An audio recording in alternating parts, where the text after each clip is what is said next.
श्रद्धालु जिज्ञासु श्रोताओं, वीरत्वई के माध्यम से भगवान महावीर स्वामी जी की परम पावन स्तुति करते हुए आप और हम परम आनंद की अनुभूति कर रहे हैं। वीरत्वई की 25वीं गाथा चल रही थी।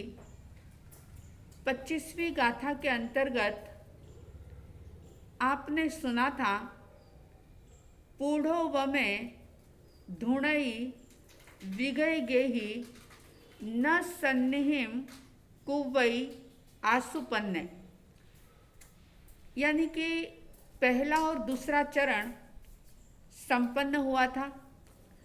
तीसरे और चौथे चरण में आर्य सुधर्मा स्वामी जी ने कहा, तरियुम समुद्रम च महाभवोघम अभयंकरे वीर अनंत चक्षु। तरियुम समुद्रम च महाभवोघम।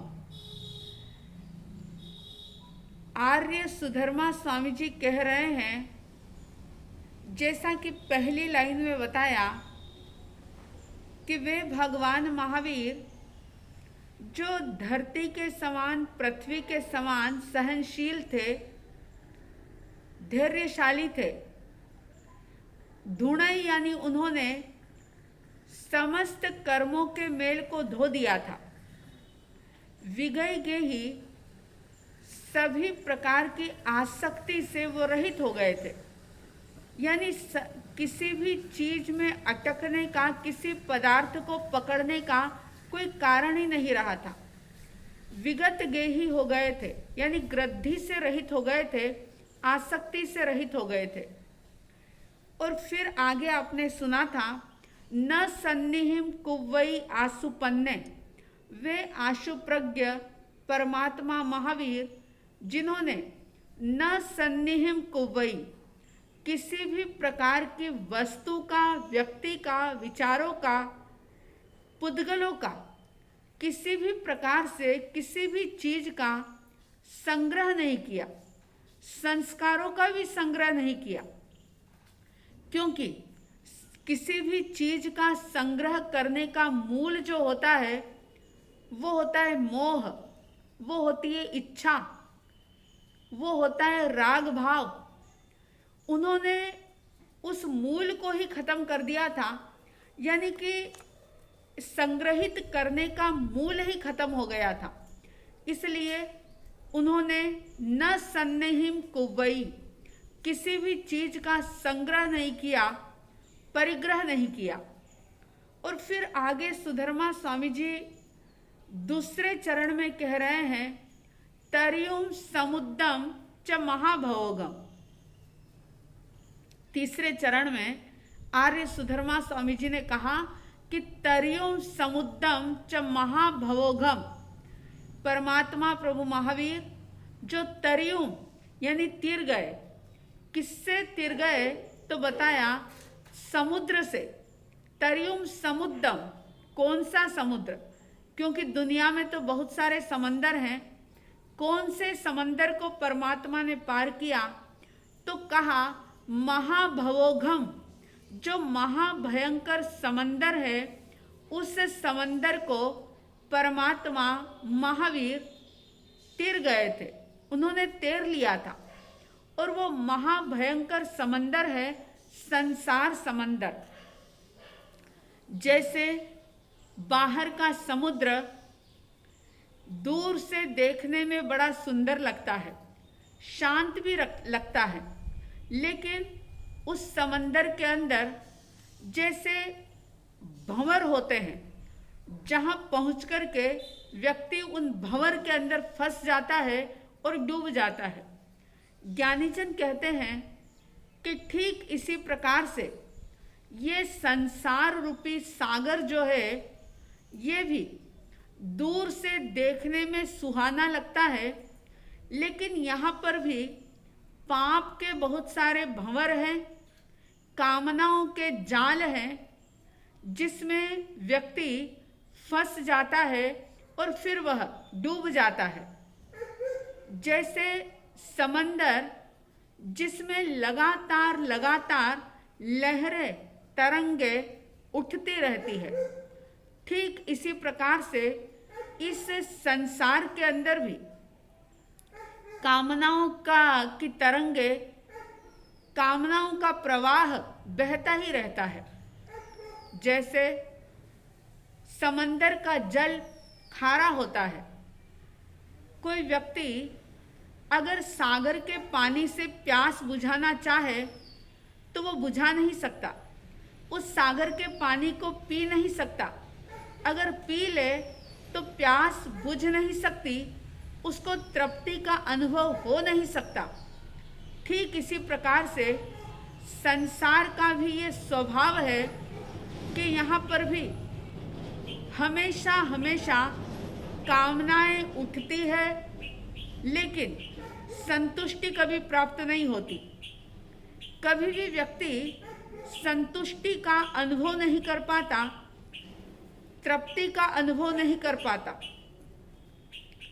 और जैसे सागर ऊपर से शांत दिखता है, लेकिन उसके भीतर वड़वा अग्नि छुपी होती है, ठीक इसी प्रकार से ये दिखाई देने वाला संसार जो है वह भी चाहे मोहक लगता हो, लेकिन इसके भीतर में भी कषायों की आग, क्रोध मान माया लोभ की आग निरंतर जलती रहती है। और ऐसे महाभयंकर संसार को भगवान महावीर स्वामी जी ने साधना के बल पर, तप और संयम के बल पर तैर करके पार कर लिया था। जब परमात्मा महावीर अंतिम उपदेश दे रहे थे, लगातार जो 16 प्रहर तक उनकी देशना चली थी, उस अंतिम देशना में प्रभु महावीर ने फरमाया था कि शरीर माहु नावत्ति जीवो उच्चई नावियो। ये संसार जो है वो एक समंदर है, और इस समंदर के अंदर हमारा जो शरीर है वो नौका की तरह है, नाव है, और जीवात्मा जो है वो नाविक है। जैसे कुशल नाविक, समझदार नाविक जो होता है, वो क्या करता है, वो देखता है कि मेरी नाव बराबर है या नहीं, क्योंकि नाव साधन है और इस साधन से मुझे इस सागर को पार करना है। परमात्मा महावीर स्वामी जी ने भी कहा कि समझदार साधक वो होता है जो इस शरीर का उपयोग नाव की तरह कर लेता है, और समझदार नाविक जैसे नाव का सही तरीके से उपयोग करके सागर को पार कर लेता है, नदी को पार कर लेता है, डूबता नहीं है। ठीक इसी प्रकार से इस शरीर का माध्यम बना करके जीवात्मा भी इस महाभयंकर संसार रूपी सागर से पार हो जाती है। आर्य सुधर्मा स्वामी जी ने कहा था कि तर्युम समुद्रम च महाभवोगम, इस महाभयंकर संसार सागर को परमात्मा ने तैर लिया और यही संदेश दिया, यही उपदेश दिया कि जैसे कांटा लग जाए तो कांटे से कांटा निकलता है, कांटे का उपयोग कांटे को निकालने के लिए कर लो और फिर उस कांटे को छोड़ दो। बस शरीर का भी इतना ही उपयोग है कि इसे अपनी साधना में सहयोगी बना लो। अगर इसे साधना में सहयोगी बना लिया और एक नाव की तरह इस शरीर की देखरेख करते हुए इस शरीर के द्वारा आत्म कार्य को सिद्ध कर लिया, यानी कि इस महाभयंकर संसार सागर को तैरने का पुरुषार्थ अगर कर लिया तो सचमुच जीवन सफल और सार्थक हो जाता है। चौथे चरण में आर्य सुधर्मा स्वामी जी ने कहा, अभयं करे वीर अनंत चक्षु, वीर यानी महावीर जो बड़े साहसी थे, और महावीर की कथाएं आपने सुनी है कि उनके जितने भी नाम थे सारे ही गुण निष्पन्न नाम रखे गए थे। वो साहसी थे, बहादुर थे, वीर थे, इसलिए उनको महावीर कहा गया। कोई नाम माता पिता के द्वारा, कोई जंघाचरण लब्धि के धारी ऐसे मुनियों के द्वारा मिला हुआ था, कोई नाम बच्चों के द्वारा मिला था, तो कोई नाम उनको देवता के द्वारा, इंद्र के द्वारा प्राप्त हुआ था। लेकिन सारे ही नाम उनके गुण निष्पन्न नाम थे। नाम के अनुसार उनके अंदर गुण था।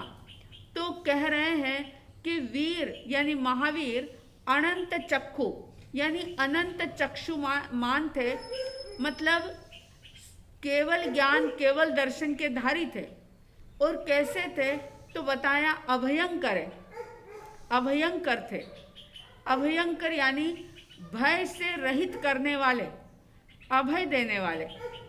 और मैं ये समझती हूँ कि 23वीं गाथा में दाणाण सेठम अभयप्पयाणम, ये बात जब आपने सुनी थी तो आपने भय की और अभय की दोनों की बहुत विस्तृत चर्चा सुनी है, इसलिए अब पुनः दोहराना मैं उचित नहीं समझती। अभयंकर थे इसका मतलब ये कि पूरे जीवन भर परमात्मा प्रभु महावीर से एक जरा सा कंथवा भी, छोटा सा जीव भी, चींटी जैसा, कंथवे जैसा छोटा सा जीव भी कभी भयभीत नहीं हुआ। यानी परमात्मा स्वयं अभय थे। भीतर में अभय की चेतना का उन्होंने विकास कर लिया था, तो उनके सामीप्य को, सानिध्य को पाकर के कोई भी भयभीत नहीं होता था। और ये विज्ञान है कि अगर हमारे भीतर में हिंसा का भाव है, अगर घृणा का भाव है, नफरत का भाव है, तो ही कोई जीव, कोई मनुष्य, कोई प्राणी हमसे भयभीत होगा। जितना जितना हमने अपने भीतर में अभय का विकास किया है, भय की चेतना को दूर किया है, भय के कारण को मिटाया है, हिंसा के भाव से मुक्त हुए हैं, तो निश्चित रूप से स्वयं अगर अभय है तो फिर अभय देने की आवश्यकता नहीं। अपने आप हमारे वाइब्रेशन ऐसे होंगे, हमारा आभा मंडल ऐसा होगा कि हमारे उस आभा मंडल में, हमारे उस ओरा में जो भी कोई प्राणी आएगा वो सुकून को, चैन को और अभय को अनुभव करेगा, महसूस करेगा। तो आर्य सुधर्मा स्वामी जी ने कहा कि अभयंकर, भगवान महावीर अभय को करने वाले थे, अभय देने वाले थे, अभयंकर थे और वीर थे और अनंत चक्षु यानी केवल दर्शन के धारी थे। तो इस प्रकार से ये 25वीं गाथा संपन्न होती है। एक बार 25वीं गाथा का पुनः स्वाध्याय इस प्रकार से करेंगे, जैसा कि सुधर्मा स्वामी जी ने कहा था, पूढ़ो वमे धूणई विगहि न सन्निहिम को वैया सुपन्ने तरियों समुद्रम च महाभवोघम अभयंकरे वीर अनंत चक्षु। इस गाथा को सुनकर के आपके हमारे भीतर में पृथ्वी के समान धैर्य जागे, हम अपने कर्म मेल को धोने का पुरुषार्थ करें, आसक्ति मूर्छा के भाव से दूर हटें और संग्रह पर थोड़ा सा कंट्रोल करें। साथ ही साथ इस संसार को एक सागर के रूप में देखते हुए इस संसार सागर से पार होने का पुरुषार्थ करें, स्वयं अभय बने, दूसरों को अभय दें, वीर बने, साहसी बने, महावीर बने और केवल ज्ञान, केवल दर्शन को प्राप्त करने का हम प्रयास करें, ऐसी साधना करें। ऐसी शुभ मंगल कामनाएं साध्वी द्वय की तरफ से। आइए श्रवण भगवान महावीर को पूर्णतया श्रद्धा भाव के साथ स्मरण करते हुए अहो भाव से वंदन करें और अपने कर्मों की निर्जरा करें। जिनका परम पावन चरित जल निधि समान अपार है, जिनके गुणों के कथन में गणधर न पावे पार है। बस वीतराग विज्ञान ही जिनके कथन का सार है, उन सर्वदर्शी सन्मति को वंदना शतबार है। उन सर्वदर्शी सन्मति को वंदना शतबार है। इन्हीं शुभ और मंगल भावनाओं के साथ जय प्रभु महावीर, जय गुरु आनंद। मैं आप सभी को एक विशेष सूचना देना चाहती हूँ। जैसा कि आप जानते हैं, कल भगवान पार्श्वनाथ जी का जन्म कल्याणक है और उस जन्म कल्याणक के उपलक्ष्य में ज़्यादा से ज़्यादा तप जप करने का संकल्प करें, भाव रखें। अगर तपस्या ज़्यादा ना हो सके तो कम से कम रात्रि भोजन का त्याग, कंदमूल का त्याग करने का जरूर संकल्प करें और इसके साथ ही परमात्मा की स्तुति करने वाला उवसग्गहरम स्तोत्र, उपसर्गों का हरण करने वाला ऐसे स्तोत्र का पाठ करें। अगर वो किसी को नहीं आता हो तो श्री पारसनाथाय नमः का ज़्यादा से ज़्यादा जाप करें।